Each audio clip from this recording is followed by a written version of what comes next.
lot of people, ambition is kind of a mystery.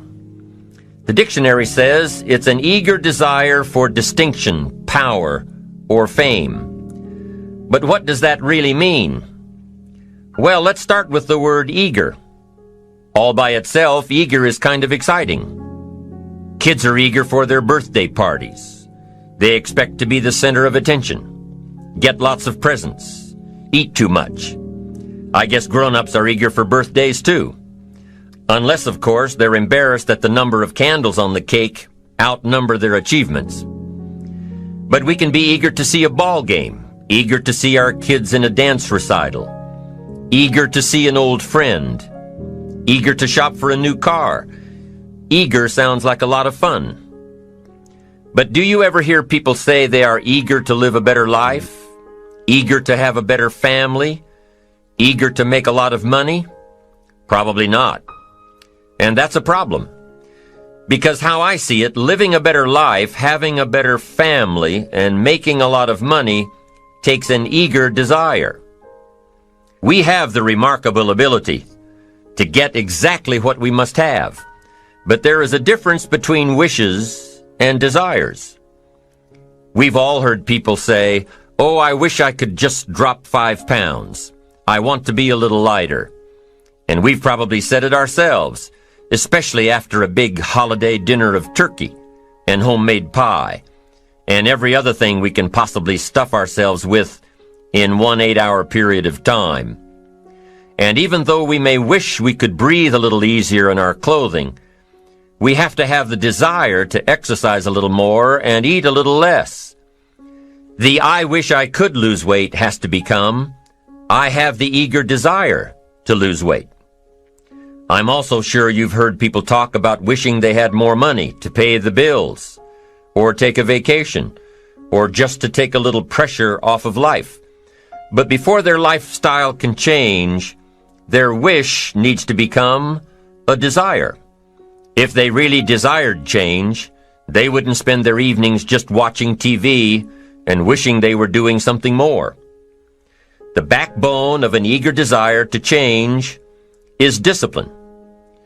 True ambition is disciplined, eager desire. It's that little part within us that says, if I want to be ready for that meeting tomorrow, I need to finish preparing for it today. If I want to make sure I can pay for my kids' college education, I need to start saving today. If I want a better life tomorrow, I need to start working on it today. Ambition is a minute-by-minute, day-by-day mentality. To have the ambition to work towards a better family life, a newer car, a bigger house, a financially secure future, you have to live it every moment. If living a successful life was easy, I'm sure more people would be successful. If just being ambitious was enough, I'm sure all of the broke and perplexed people in the world wouldn't be broke and perplexed. While most people spend most of their lives struggling to earn a living, a much smaller number seem to have everything going their way. Instead of just earning a living, the smaller group is busily working at building and enjoying a fortune. Everything just seems to work out for them.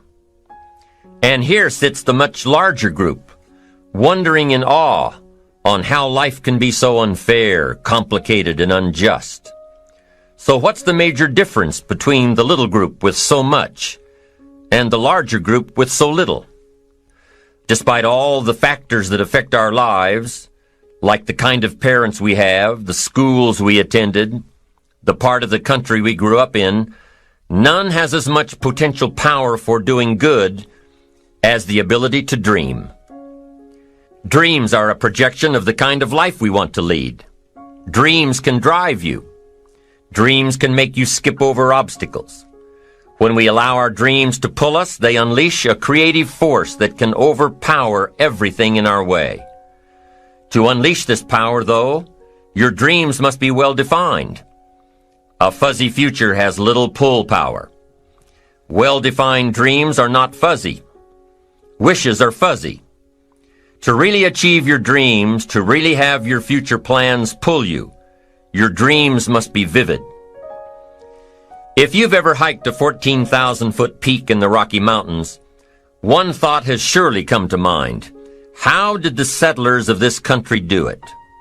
How did they get from the East Coast to the West Coast? By foot. Carrying one day's supply of food and water is hard enough. Can you imagine hauling all of your worldly goods with you? Mile after mile, day after day, month after month? These people had dreams, big ones. They had ambition. They didn't focus on the hardship of getting up the mountain. In their minds, they were already on the other side. Their bodies just hadn't gotten them there yet. Despite all of their pains and struggles, births and deaths along the way, those who made it to the other side had a single vision: to reach the land of continuous sunshine and extraordinary wealth. To start over where anything was possible, where everything was possible. Their dreams were stronger than the obstacles in their way. You've got to be a dreamer. You've got to see the future finished in advance. You've got to see California while you're climbing 14,000-foot peaks. You've got to see the finish line while you're running the race. You've got to hear the cheers when you're in the middle of a monster project. And you've got to be willing to put yourself through the paces of doing the uncomfortable until it becomes comfortable. Because that's how you realize your dreams. Our great country was founded with dreams. They've always been important. Dreams are what caused thousands of people to leave their homes and families and start over in a land where anything was possible. To this day, dreams continue to bring people to our land of opportunity. To a country where you can start with little and end up with a lot. To America. Don't you sometimes wonder why so many immigrants who come to America can build a new life and a fortune while many of the people who were born here are barely surviving? They have a dream, a defined goal, ambition. Aside from the pioneers that crossed the prairies and the mountains to reach their vision of hope and future promises, there are other amazing examples of how ambition has shaped America. Take Ben Franklin, for instance. When most people think of Ben Franklin, they remember the kite and the lightning bolt and the discovery of electricity. What a lot of people may not know is that Ben Franklin was one of the first writers to address self-making. When Franklin started Poor Richard's Almanac in 1732, he used the blank spaces between the crop data and the weather information to insert clever bits of moral and practical advice.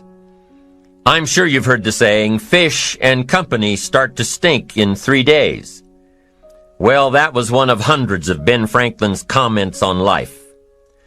Another was, diligence is the mother of good luck. You know, it's amazing how hard-working, smart-working people have all the luck. We sometimes hear of a brand new musical group, an overnight success. They must have been in the right place at the right time, knew the right people, had a friend to help them out. But if you've ever watched an interview with some of these folks, you'll probably hear that their overnight success took several years. Diligence is the mother of good luck. Now, in addition to these witticisms, Ben Franklin gave us 3 principles of success and ambition that have withstood the test of time. Number 1, happiness doesn't come from big pieces of great success, but from small advantages hammered out day by day. What Mr. Franklin is saying here is that we must be happy with what we've got when we're in pursuit of what we want. Too often we say, oh, I'll be happy when I just get that promotion. I'll be happy when I just land that contract. I'll be happy when I just have more money. I'll be happy when I just. Just what? You won't be any happier when you reach your goals than you are right now. It just doesn't work that way. Abraham Lincoln said it best. He said, you'll be as happy as you make up your mind to be. Right now, whether you're on your way, whether you've already gotten there, you'll be as happy as you make up your mind to be now. Right now. Being happy on the way doesn't mean you can't aim for great things. After all, look at everything Franklin accomplished in his lifetime. It means that big achievements come one small advantage at a time. It means that you've got to enjoy the journey.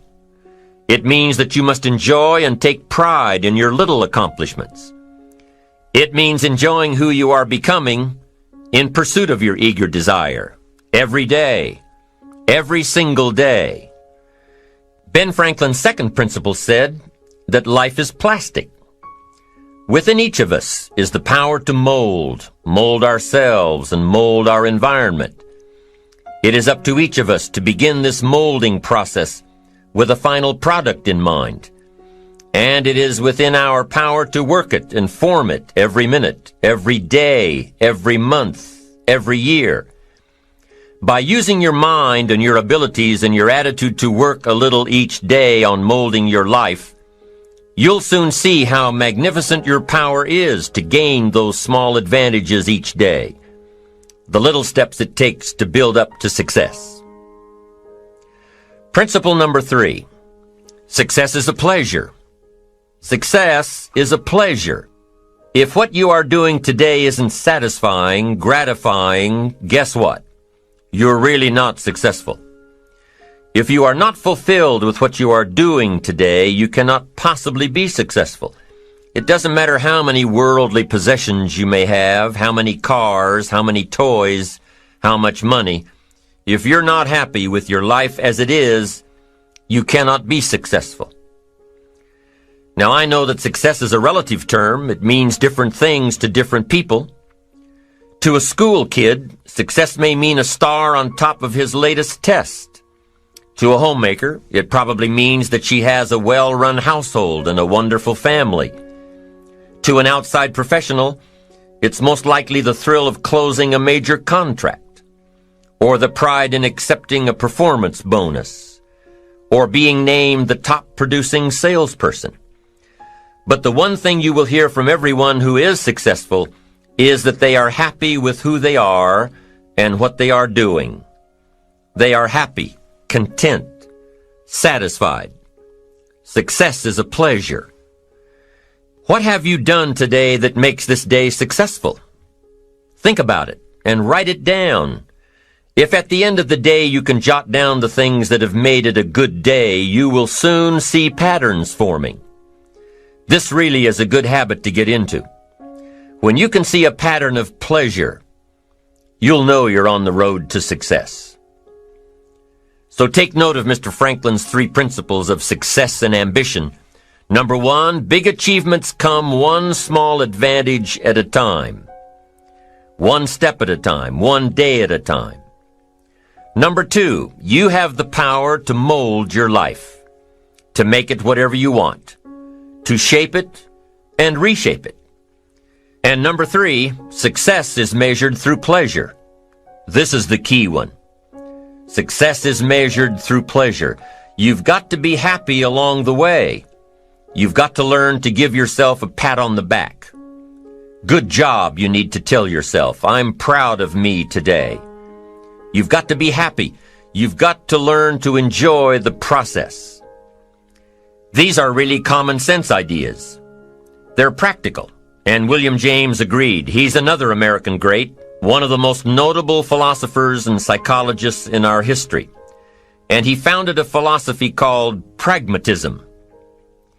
To be pragmatic is to be practical, to test the validity of a concept by its practical results, to actually question something and rate its usefulness by what it can do for you, to hear a method of doing something and figuring out if it's even worth your while.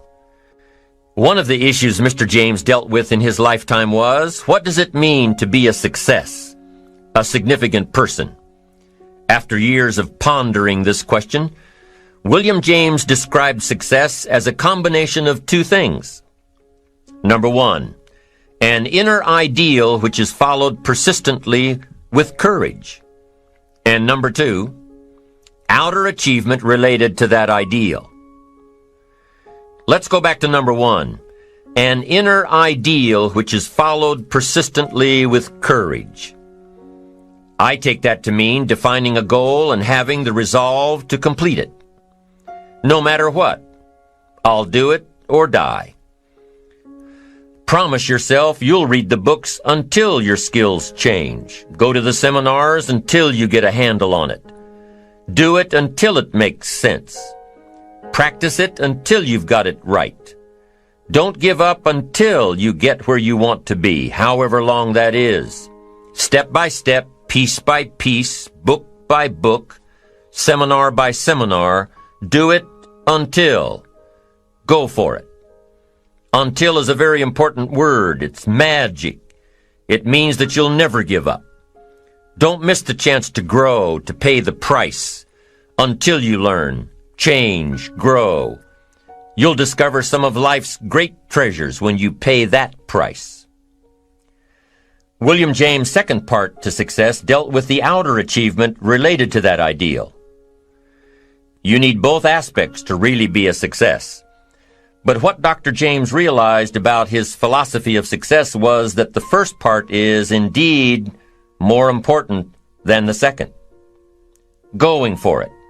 As long as you're working toward your inner goal, your dream, then success is possible. But once you give up your inner vision, then you can never become successful. You never will become successful. Until doesn't even matter. Now, maybe the person who's been working on a project for 10 years can be successful in his own right, if he's honestly working toward it, doing everything to make himself worthy of reaching the dream, really happy with where he is, doing it until. Then maybe he is a success. It's a personal thing, going for it one step at a time. Going for small accomplishments along the way for however long it takes. So let's think about this for a moment. What outside evidence or results or proof can be seen when you accomplish your goals one step at a time? You'll start to see things change around you, little things, not major things, but little everyday things, things you may not even notice unless you are paying attention. If you're one of those who'd rather stay up late and get up late, only to discover that your workplace doesn't fit your schedule, and you roll out of bed cursing the alarm clock every morning, maybe you could start with the little change of going to bed half an hour earlier than normal. And maybe you'll see, in time of course, you can't train your body overnight, maybe you'll find out that you jump out of bed in a better mood, and that your day will start better, and that you'll get more done, and that the people around you that caused you problems aren't so hard to work with after all. It all starts by making one little change and adding to it every day. You see, you can't change what's going on around you without first changing what's going on within you. Start changing how you look at mornings, and sure enough, people will start changing how they look at you. When you start changing how you think, how you act, how you treat others, how you treat yourself, when you start responding instead of reacting to life, life will start responding to you. I'm telling you that you can do it with your lifestyle. You can do it with your sales career. You can do it with your management career. You can do it with any part of your life. If you are looking for equities unmatched, don't curse the only thing you have: seed and soil, sunshine and rain, miracle and seasons. But start processing things like we're covering in this program, and change will take off for you. You cannot believe what can happen in such a short period of time. So you ask yourself, what small changes can I start making today? Well, you can start in your car on your way to work. If you're sitting on the highway, stop-and-go traffic, moving at about 15 miles per hour tops, look at the guy or the lady sitting next to you and give them a smile, or thumbs up, or even wave. Now, some people might think you're a little strange, but hey, you'll feel better. And tomorrow, when you get into the office, how about a big cheery hello to the people at the front desk? And everyone you see on the way to your office. And when you get home tonight, how about giving your wife or husband and kids big hugs instead of collapsing on the sofa? When you start with the little things that make others happy, improve their day, you'll find that these little things add up to big ones. So what happens when you start taking charge of your own personal happiness, your own life? Do you think that these little things will somehow make a difference in meeting your goals? You bet they will. You can't do it alone. You can't be successful by yourself. It's hard to find a rich hermit, you know. The ambitious person realizes that each of us needs all of us. You all by yourself may have finalized the company's marketing plan, or finished up the sales projections, or even wrote the mission statement for the year to come. Even if you did this all by yourself, you really had the help of all of those around you who tolerated and supported your need to be undisturbed, or provided service to you during the project. Maybe you should thank those people every once in a while with a dinner certificate, or a bouquet of flowers, or 18 holes of golf. Even a thank you note. Thank you notes are so important. After all, without your support team, you probably wouldn't be where you are today. You can't be successful by yourself. So thank them. Thank those around you. And let them know just how important they are to you. Be it your office personnel, or your family, or your friends, a thank you sure goes a long way. So, is it important to do a little extra for these people as you are working your way toward your goals? I think so. I'm sure you do too. Once you've decided that you're going to set sail, go for it, and let loose on your new charted course. You don't have to worry about the winds that will most certainly blow around you, the obstacles, the negativity that will stand in your way. You don't have to worry about what other people will say. You just have to keep your mind on your course. Those winds may blow fast and furious, but if you know your path, if you know where you are going, they will help push you toward the dreams and goals and treasures that you have already decided you're going after. Your goals will push you forward, ahead of the stormy weather. There are some amazing people around that we can learn from today, people who have already braved the storms and come out on top, people who are still alive today, people who started with nothing and ended up with something great. Famous people, not so famous people. Maybe even people you know, but don't know their stories. People who had an early vision and ambition. People who turned their focused dreams into the reality of success. One of my friends tells this story about her dad. She thinks he's cheap. She gives him a hard time every time they go to one of those all-you-can-eat places, because he eats all he can eat, until he can't move, until he needs to take something for indigestion. But she knows where he came from, his history, and understands just why he is the way he is. He eats all he can eat because he was raised in an orphanage, a place where you had to grab all you could or you'd be hungry. But the real story behind her father is that he made himself a millionaire, with nothing more than a dream. He watched his own father drown when he was 4, was taken away from his mother a few years later and put into an orphanage because he was so bad. Raised by other people, strangers. After growing up in foster homes, he decided to go out on his own. He barely finished high school, but he found a job as a vacuum cleaner salesman.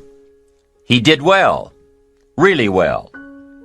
But the woman he loved didn't want to marry a vacuum cleaner salesman, and he really didn't want to be one, so he went to college, went on to medical school, prospered, really prospered, led a tremendously successful life as a radiologist, and is now retired, goes fishing, rides his Harley. Stories of success are all around us, everywhere. Take the time to talk to these people or read their stories. You might learn something, you might find out that they have already traveled the path you are now on. You know, when most of us think of Jesse Jackson, we think of the political Jesse Jackson. But what most of us don't realize is that before Jesse Jackson went to the streets to gain votes, he went to the ghettos with a message for inner city youth. During his rallies, he would have the street kids repeat after him, "I am somebody." Jesse Jackson's message to these kids was that ambition is a moral imperative. To be a good person, you have to have ambition. You have to try to do something good with your life. You have to try to get out of where you are today or make where you are a better place tomorrow. You have to, or anything else is a waste. Mr. Jackson knew that his contribution to life began with America's youth, where he could make a difference before bad attitudes and bad habits took over for good. He went to make a difference with the disadvantaged youth of America. What an admirable mission. I'm sure you know that the same principles he teaches apply to you. When you get up tomorrow morning and are standing in front of the mirror getting ready for the day, remind yourself that you are somebody, that you are important, and that you can make the changes that will move you closer to your ideal future.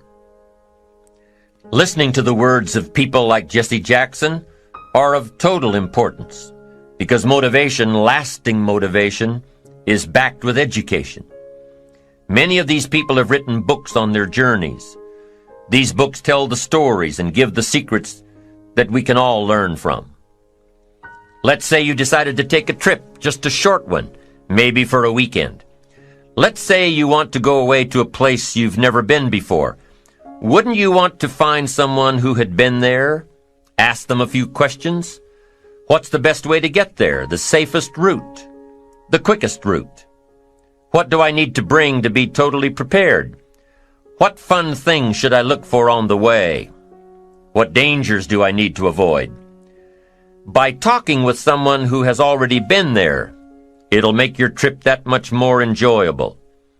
It's the same thing with life. By listening to those who are farther along in the journey you are interested in taking, and learning from their successes and failures, you just might pick up something that will make your journey that much better. Listening to the stories of others can be motivating, captivating. They can provide that extra push you've been looking for. They can demonstrate what the power of ambition is truly all about. They've been there. Their knowledge is valuable. And when you use that knowledge and motivation to take action, you'll gain momentum. Eventually, you will find that the key to motivation, true motivation, is right there inside you. You won't have to look elsewhere to get pumped up, turned on, charged up. With the right knowledge behind you, you will learn how to motivate yourself. With the right knowledge, you will find yourself becoming inspired on your own, by your own learning, by your own discovering. You won't have to hope that somebody comes along to turn you on in the morning. They might not show up.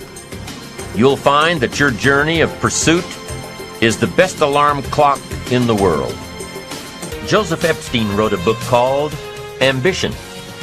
In his book, Epstein defines ambition as the fuel of achievement. He says that everybody has a need for achievement, to do well, to get somewhere in life, to be better, to achieve. Achievement means moving forward. And in order to move forward, you must be motivated, inspired, ambitious.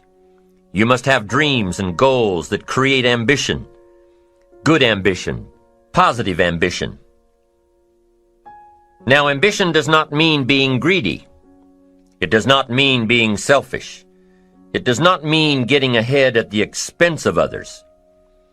Ambition is not greed. Ambition is not avarice, an all-consuming desire for wealth. Ambition is not hoping you can win at the expense of others. Do you suppose Judas was ambitious?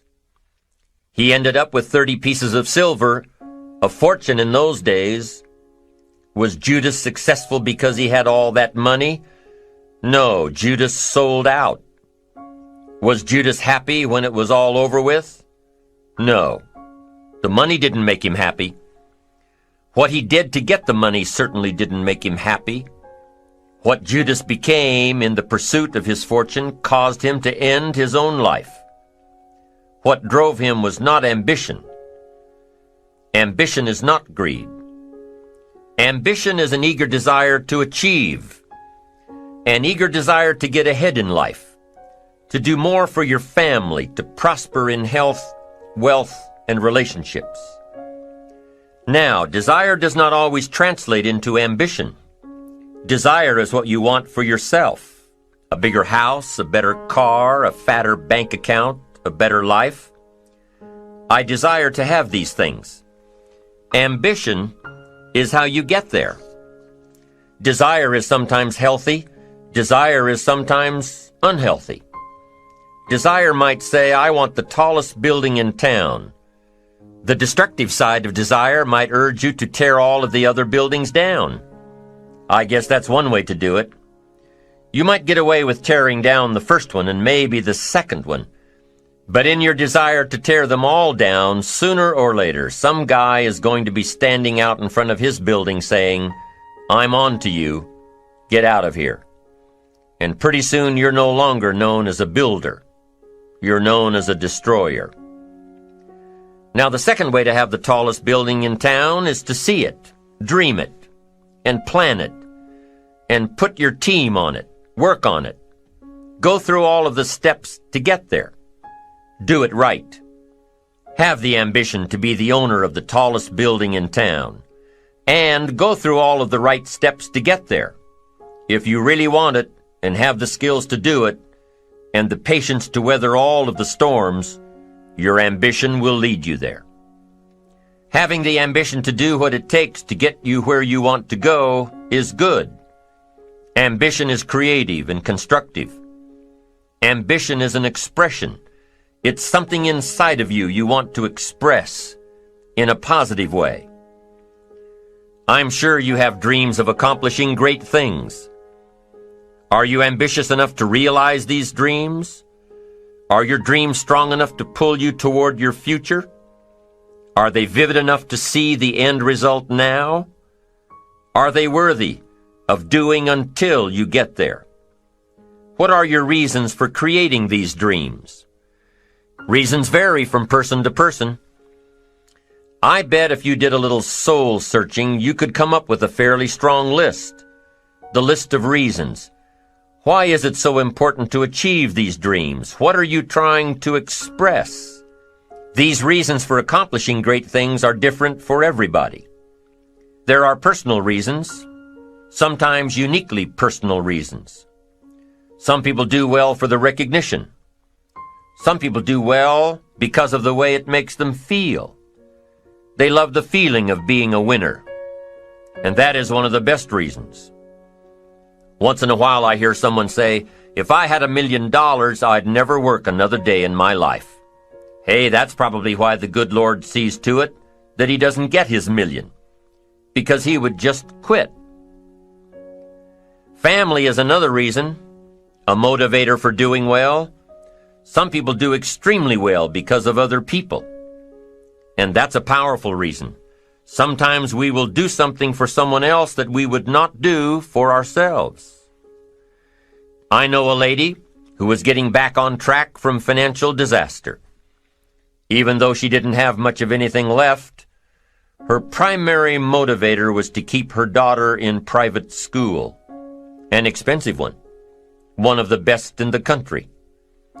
Although her goal was to financially surpass where she was before her economic fall, her main reason to work all of those extra hours was to give her little girl the best possible education.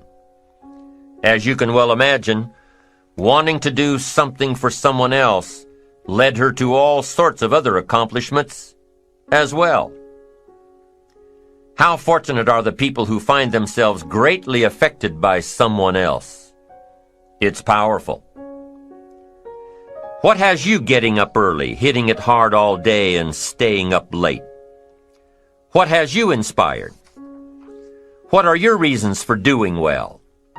What's at the core of your quest? What is the power behind your ambition? Think about it. Jot it down. Do some soul searching. Define your reasons so they will work better for you. So now we have determined that it's in your best self-interest to be ambitious. Self-interest, self-preservation.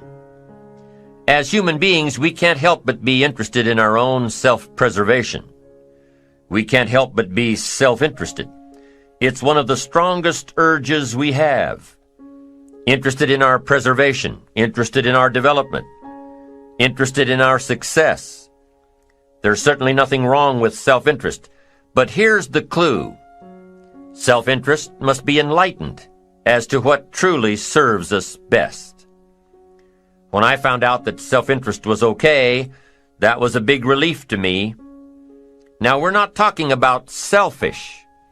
We're talking about self-interest. Self-interest needs to be educated, enlightened.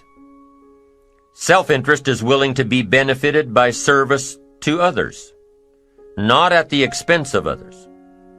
Self-interest at the expense of others starts to be greed, evil, hoping you go up as someone goes down, hoping to attain while someone else loses.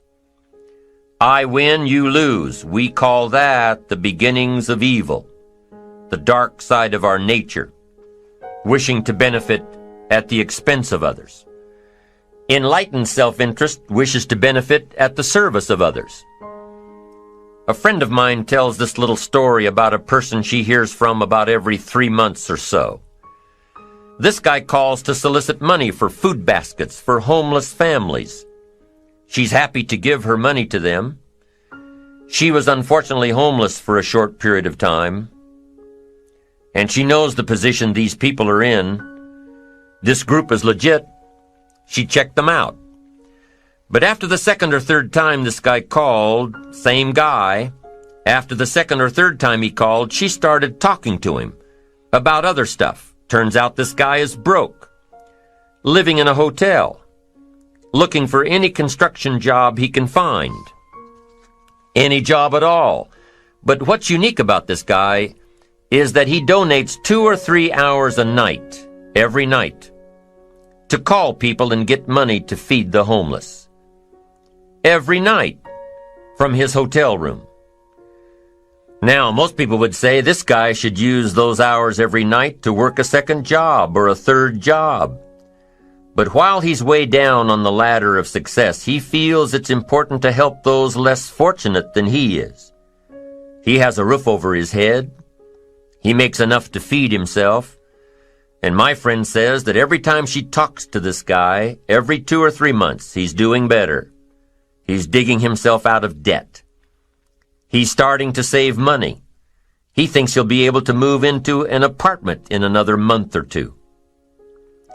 Now, recently an interesting thing happened. My friend was talking with an associate of hers. She's single, lives in a big house, needs to find a handyman to help her out on a regular basis, someone who can build an addition onto her house. So my friend told her about this guy. The only reason this guy ended up being hired was that my friend's associate was touched by his dedication to service, while he, himself, was down and out. Service. Success at the service of others. Now, this guy isn't rich by any stretch, but through my friend's network, he now has constant work, doing things around several people's houses. And now he's in a place of his own. And guess what he does every night? He's still making phone calls to get money to feed the homeless. What great character this man has. Enlightened self-interest leads to wealth. Self-preservation leads to poverty. Somebody says, well, I can't be concerned about other people. I have to pay attention to myself. Well, then, you'll always have to. Somebody says I can't be concerned about other people's bills. I've got enough worries trying to pay my own. Well, then, you'll have to worry about them for the rest of your life. The best way to get that monkey off your back is to turn your attention around. Once I understood some of this stuff, I'm telling you, it revolutionized my whole life. Now, self-interest is okay, yes, but here's what self-interest must be if you truly want to be happy. It must be enlightened. It says, don't keep your attention on yourself if you want your life to work out well. Turn your attention to others. In your own self-interest, be enlightened. Truly act in your own self-interest by making an investment in service to others. Next, if you wish to receive, now there's nothing wrong with wishing to receive, it's part of self-interest. But here's the enlightened part. If you wish to receive, you must give.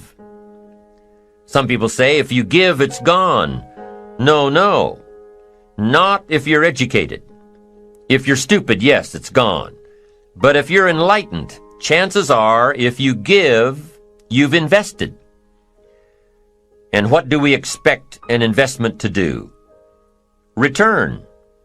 Get back what you put out? No. We expect it to return multiplied.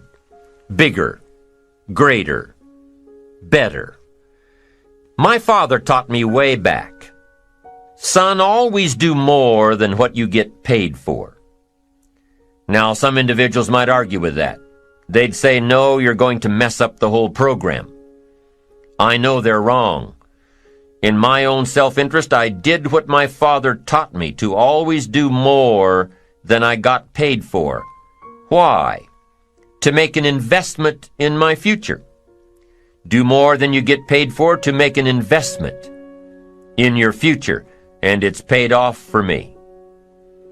If you're wanting that big promotion, are you going to go up to your boss and say, just give it to me? I'll work harder if you just give me that promotion. No, it doesn't work that way. You've got to do more in your current position so that you get noticed, so you stand out from everybody else. So the boss says, hey, we've got this position opening up, and I think we should give it to Nancy. She does so much more than we expect. Just imagine what she'll do if we give her this promotion. You've got to do more than you're paid for. You've got to. It's an investment in your future. It's one thing to make a sale. I'm telling you, if you make a sale, you'll make a living. If you go beyond making the sale and serve people by keeping in touch, calling them before they call you, writing a thank you note, sales will lead to multiple sales. You can make a fortune if the customer is well taken care of. People who are well taken care of will open doors you can't get through by yourself. All of us have found ways to make a living. What got interesting for me early on was to figure out ways to make a fortune. You'd say, well, Mr. Rohn, how would I deserve to make a fortune? It's easy. Render fortunes of service. People will do things you cannot believe for people who give them good service. Here's one of the greatest gifts you can give anybody, the gift of attention. In return, they will do extraordinary things for your career, take you by the hand, and lead you to more people than you could meet by yourself. Always do more than you get paid for. Next, in enlightened self-interest, life responds to deserve, not need. Life responds to deserve, not need. Life was not designed to give us what we need. Life was designed to give us what we deserve. What we deserve. Once you understand that little life principle in your own self-interest, I'm telling you, it's life-changing. The ancient law does not go like this. If you need, you will reap. No, it doesn't work that way. A lot of people out there are hoping it works that way, but no, it doesn't. The ancient law goes like this. If you plant, you will reap. If you sow, you will reap. Somebody says, well, I really need to reap. Well, then you really need to plant in your own self-interest. Your own self-interest needs to be educated in how to plant. How to do it so everybody wins, because life doesn't respond to need. You can't go to the soil and say, I need a crop. The soil just smiles at you. And here's what the soil says: don't bring me your need, bring me some seed. Bring me some effort. Bring me some discipline. Bring me some interest. Bring me some service. Bring me these things, and I'll return to you multiplied by 2 times, 5 times, 10 times. You can't come with need. You've got to come with seed. You've got to come with willingness. You've got to come with skills. You've got to be willing to learn, willing to change, willing to grow, willing to put yourself out, willing to stand up to the bad weather, willing to pull out the weeds, willing to nurture. That's the only way you get a return. Once you understand these principles, self-interest now truly becomes an exciting challenge, making sure everybody wins. Enlightened self-interest makes sure that everybody wins. Now here's another one. If you want to find, you must search. And if you search, you will find. In order to find, you must search. You must go to church. You must go to the seminar. You must go to the library. You've got to go to the bookstore. You've got to go to the class. You've got to go to the training. You've got to go searching. Why? If you search, you will find. You'll find ideas. You'll find inspiration. You'll find hope. You'll find contacts. But you've got to be out there, on the search, on the look. Life reserves its treasures for those who deserve it, not those who need it. Enlightened self-interest, giving so that you will receive, searching so that you will find, making sure that everybody wins all the way around. Enlightened self-interest needs to be educated. Enlightened self-interest says, I will learn that life is not just the passing of time. I will learn that life is the collection of experiences, ups and downs, highs and lows, laughter and tears. You must decide to act. You must have the discipline to act. Now here's what's important about discipline. One discipline affects another discipline. All disciplines affect each other. In fact, here's a good philosophical phrase. Everything affects everything else. Nothing stands alone. Don't be naive and say, this doesn't matter. Of course it matters. It all matters. Some things may matter more than others, but everything matters. If you'd rather sleep in than go for a walk around the neighborhood, pretty soon it will matter. If you'd rather spend your money instead of saving it, pretty soon it will matter. If you'd rather put off a letter to an old friend instead of corresponding regularly, pretty soon it will matter. If you'd rather work late every night instead of going home and spending time with your family, pretty soon it will matter. It all matters. Every letdown affects the rest. If you won't walk around the block, you probably won't eat right. And you probably won't buy the books. And you probably won't attend the seminars. And you probably won't spend your money wisely. And after years of this, it all adds up. So the key to reversing this process is to start picking up the disciplines. It does matter. It all matters. Now, here's the positive side. Every new discipline affects the rest. Every new discipline makes a difference. That's why action is so important. The smallest action, the least action. The action that you won't think will matter. It all matters. Take it. Because when you start accomplishing and the value starts to return, you'll find inspiration to do the next one and the next one and the next one.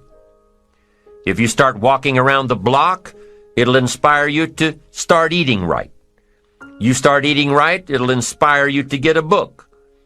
You get a book, and it'll inspire you to get a journal. You get a journal and it'll inspire you to develop some skills. Disciplines affect each other. Lack affects the rest of your life. The key is to diminish the lack. One of our greatest temptations is to just ease up a bit, to do just a little bit less than you're capable of, to take a little break. Somebody says, "It'll just affect my sales." No, it'll affect your consciousness. It'll affect your philosophies. It'll affect your home life. It'll affect everything. No, you can't ease up a bit. That's what vacations are for. When you're at work, work. When you're on vacation, rest. Wherever you are, be there. If you think about vacation when you're at work, you'll surely think about work when you're on vacation. You'll just mess it all up. So be disciplined. Get involved. Do all that it takes to get the job done. Get your health back. Get your bank account where it's supposed to be. Get your family in order. Get disciplined, be disciplined every day. When you set up the disciplines that give your life structure, miracles can happen, multiplied. And I'm telling you, anybody who wants to make a drastic change in their income can do it. I was broke at age 25 and a millionaire at age 31. Everything around me was the same. I changed. I refined my philosophy. I read the books. I took the classes. Started looking at life a little differently. I'm telling you, it works.